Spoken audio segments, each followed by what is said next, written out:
오늘 누가복음 9장은 예수님의 소문이 얼마나 널리 퍼졌는지, 그로 말미암아 또 사람들이 얼마나 많이 모이게 됐는지를 단편적으로 보여주고 있습니다. 먼저는 예수님의 소문이 누구의 귀까지 들어가게 되었습니까? 바로 헤롯 왕의 귀까지 들어가게 되었다를 보여주고 있고요. 또 오병이어 기적의 사건에서는 5천 명이 넘는 사람들, 남자만 5천 명이 되는 사람들이니까요. 수많은 사람들이 지금 예수님을 보기 위하여 모여들었음을 보여주고 있습니다. 사람들이 예수님께 모인 이유는 제각기 다 다를 것입니다. 그러나 한 가지로 요약하자면 이렇습니다. 모두들 자기의 십자가를 좀 내려놓기 싶어서요. 자신의 문제를 좀 해결받고 싶어서요. 자신의 문제가 너무나도 많아서 자신의 문제가 자기의 스스로의 힘으로 해결할 수 없으니까요. 좀 예수님 앞에 나아오고 있는 장면입니다. 그리고 그 문제를 예수님의 발 앞에 놓습니다. 그리고 그 문제가 해결되면 어떻게 됩니까? 예수님을 떠나 돌아섭니다. 자기 스스로의 십자가가 너무나도 무겁기 때문에 도저히 자기 스스로 그 십자가를 내려놓을 수 없기 때문에 자신의 그 무거운 십자가를 쥐고 예수님 앞에 나아갑니다. 그리고 예수님에 의하여 그 십자가 내려지는 순간 예수님 감사합니다 하고 예수님께로 돌아섭니다. 저는 이 오병이어의 사건을 묵상하면서 참으로 조금 안타까운 마음이 들었습니다. 왜냐하면 5천 명이나 넘는 사람들이 지금 예수님의 기적을 보았습니다.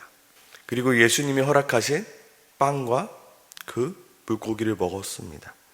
그러나 예수님 곁에 머물러 있는 사람은 단 한 사람도 없음을 확인합니다. 아니 5천 명이나 넘는 사람들이 예수님한테 떡고물을 좀 먹었으면 예수님을 좀 따라야 되는 사람이 있어야 되거든. 지금 예수님이 기도한 후에 제자들밖에 남아있지 않는 모습을 보면 지금 예수님을 따르는 자들이 없음을 보여주고 있습니다. 모두들 자신이 원하는 것을 이루기 위해 예수님 앞에 모여들었고요. 자신이 원하는 것을 얻자마자 예수님을 떠나는 것을 볼 수 있습니다. 혹시 지금 나의 신앙도 이렇지 않은가? 다시 한번 돌아보길 소망합니다. 내가 예수님 앞에 나오는 이유가 예수님을 따르기 위해서인지 아니면 예수님을 통하여 내가 원하는 무언가를 얻고자 하는 것인지 다시 한번 돌아보길 소망합니다. 정말로 예수님 앞에 나오는 이유가 나를 위해서인지 주님을 위해서인지. 오병이어의 사건 때 보면 수많은 사람들이 예수님 앞에 나오지만 정작 오병이어의 사건 때와 같이 많은 사람들은 자신이 원하는 것만 얻게 되면 예수님을 떠나게 되어 버립니다. 왜냐하면 그들이 예수님 앞에 나오는 이유가 예수님 때문에 나온 것이 아니라 내가 원하는 것을 얻기 위함 때문입니다. 내가 원하는 것을 얻었으니까 이제 가야 되는 게 맞잖아요. 그래서 예수님은 제자들에게 묻습니다. 무리가 나를 누구라 하느냐? 그러자 제자들은 대답합니다. 세례 요한이요 더러는 엘리야라. 더러는 내 선지자 중 한 사람이 살아났다 하나이다. 그러나 예수님께서 진짜 궁금했던 것은 무엇입니까? 제자들이 나를 어떻게 생각하고 따라오고 있는가가 궁금했기에 다시 한번 묻습니다. 너희는 나를 누구라 하느냐? 그때 베드로가 대답합니다. 하나님의 그리스도 신이이다. 마태복음에서는 이렇게 기록합니다. 주는 그리스도시요 살아계신 하나님의 아들이십니다. 마가복음에서는 이렇게 기록합니다. 주는 그리스도 신이이다. 그리고 오늘 누가복음에서는 하나님의 그리스도 신이이다 라고 기록하고 있습니다. 오늘 누가가 기록하고 있는 이 표현, 하나님의 그리스도 신이이다. 이 표현은 바로 하나님으로부터 기름 부음을 받은 분이십니다. 당신은 누구냐면 사람에게 기름을 부은 자가 아니라 하나님으로부터 기름을 부은 왕이요 메시아요 제사장입니다. 하나님께서 직접 당신에게 기름을 부은 자입니다. 좀 더 쉽게 말하면요, 당신은 우리가 당연히 따라야 할 분입니다 라고 고백하고 있는 것입니다. 내가 당신을 분명히 따라야 할 분이시기에 나는 따르고 있습니다. 따르지 않는 것이 더 이상하지 않습니까? 하나님께서 당신에게 기름을 부었으니까요, 당연히 우리는 당신을 따라야 하는 자들입니다라고 고백하고 있습니다. 하지만 지금 이들이 예수님을 따른다는 것이 정확히 무엇을 말하는 것인지 잘 모르고 있기에 예수님은 다시 한번 나를 따르는 것이 무엇인지, 예수를 따라 살아간다는 것이 무엇인지 이야기해 주고 있습니다. 22절입니다. 이르시되 인자가 많은 고난을 받고 장로들과 대제사장들과 서기관들에게 버림받아 죽임을 당하고 제3일에 살아나야 하리라. 하나님으로부터 기름 부음 받은 자에게 고난이라는 것은 결코 어울리지 않는 단어와 같지만 예수님은 지금 반드시 고난을 받아야 한다 이야기합니다. 여기서 예수님이 고난을 받으시다, 이것은요 어쩔 수 없이 받는 고난이 아니라 스스로 자발적으로 선택한 고난을 이야기합니다. 그리고 그 고난은 무엇입니까? 바로 장로들과 대제사장들과 서기관들에게 버림받아지는 고난이었습니다. 그리고 더 나아가 죽임을 당하는 고난이었습니다. 하지만 이 모든 고난은 예수님이 힘이 없어서, 예수님이 능력이 없어서 당한 고난이 아니라 하나님께서 예수에게 허락한 고난이며 하나님의 계획 안에 있는 고난이기에 자기 스스로 자기 자발적으로 그 고난을 선택한 고난입니다. 결론적으로 어떻게 됩니까? 제3일에 살아나기 위한 고난임을 강조하고 있습니다. 그러면서 제자들에게 예수님께서 하고 싶은 이야기는 바로 이것이죠. 나를 따른다는 것은 나와 같이 이러한 고난을 받아야 한다는 것임을 강조하고 있는 것입니다. 나를 따른다는 것은 너희가 하고 싶은 것을 마음껏 하는 것이 아니라, 너희가 원하는 것을 마음껏 얻는 것이 아니라 오히려 그 반대다. 자기를 부인하고 날마다 제 십자가를 지는 것이 바로 나를 따르는 것이다 라고 알려주고 있습니다. 신앙생활이라는 것은 참 이상합니다. 저는 오늘 본문을 읽으면서 신앙생활 이거 참 어려운 것이구나 라는 것을 다시 한번 깨닫게 되었습니다. 처음에는 예수님 앞에 왜 나옵니까? 내 문제를 해결받기 위해서 나옵니다. 그런데 예수님은 오히려 내 문제를 해결하시기보다 하나님의 일을 나에게 더 얹어줍니다. 지금 내 문제도 너무나도 힘들 때 그 문제를 좀 해결받으려고 예수님 앞에 나왔는데 예수님은 하나님의 나라의 일을 나에게 더 얹어준다고요.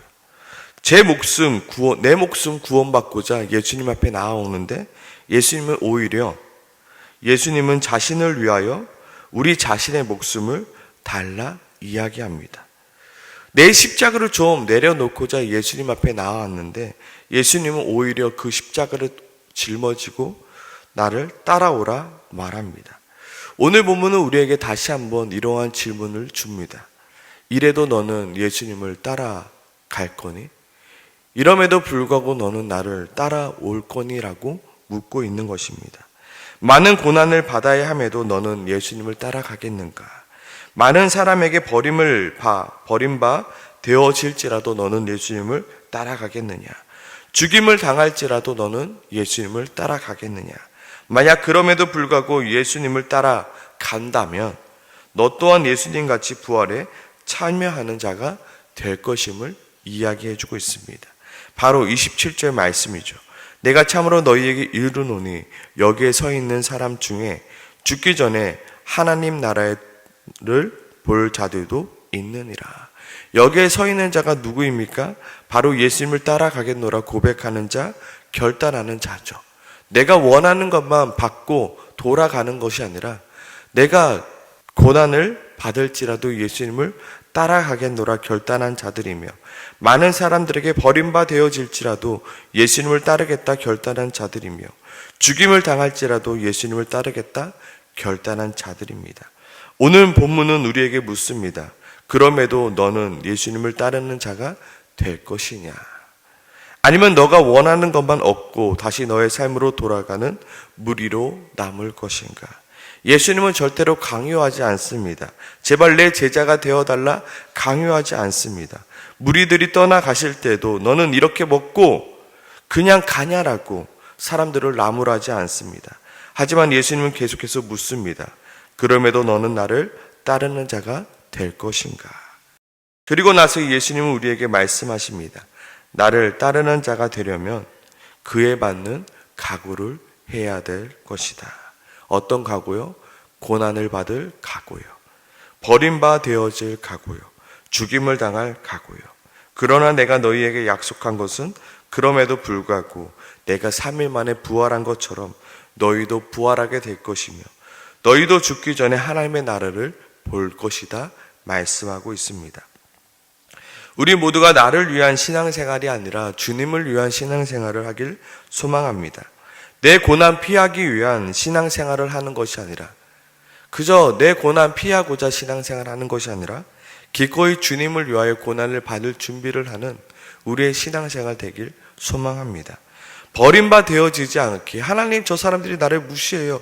나 좀 무시 안 받게 도와주세요 라는 그런 신앙생활 하는 것이 아니라 주님을 위하여 기꺼이 내가 버림바 되어지는 신앙생활.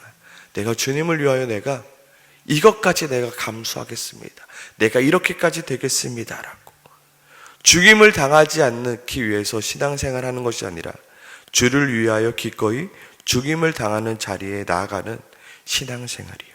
그런 신앙생활이야말로 부활 신앙을 가진 신앙생활이며 그런 신앙생활이야말로 하나님 나라를 볼 자들의 신앙생활임을 오늘 성경은 말하고 있습니다. 오병이어의 기적만을 보고 떠나는 자들이 아니라 오늘 성경은요, 부활의 기적도 보고 하나님 나라까지 보는 신앙생활을 했으면 좋겠다 이야기하고 있습니다. 오병이어의 기적만 보고 사람들은요, 오병이어의 기적만 보고 돌아갑니다. 와, 대단하네. 그런데 예수님이 보길 원했던 기적은 무엇입니까? 바로 부활의 기적이고요, 하나님 나라까지 보는 그 기적입니다. 우리가 정말로 신앙생활할 때 오병이어의 기적만 보고 돌아가는 신앙생활이 아니라 예수 그리스도의 그 부활의 기적을 함께 보며 하나님 나라까지 보는 그 신앙생활하는 걸 소망합니다. 우리 이 시간 함께 같이 말씀을 기억하며 기도하며 나가길 소망합니다. 기도하겠습니다.